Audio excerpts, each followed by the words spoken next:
দাদা বৌদি তোমরা এখানে? হ্যাঁ আরে বাইরে কেন, ভেতরে এসো। চলো।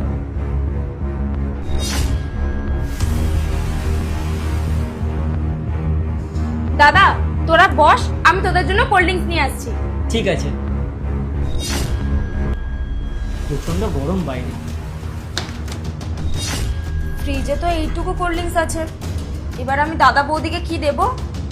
একটা কাজ করি, এটাই দুজনকে ভাগ করে দিই। যাই, এবার এটা দাদা আর বৌদিকে গিয়ে দিয়ে আসি। আরে বৌদির বোন কখন আসলো? বৌদির বোনকে এবার কি দেব? একটা কাজ করি, দাদাকে না আমি শুধু জলই দিই, দাদা ঠিক আমার ব্যাপারটা বুঝে যাবে।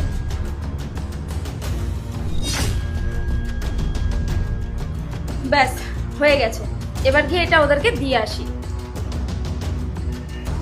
এই নে দাদা, তুই তো স্প্রাইট খেতে পছন্দ করিস, তাই তোকে স্প্রাইট দিলাম। বাহ, তুই দেখছিস সব মনে রেখেছিস। এই না বৌদি, এই না দিদি।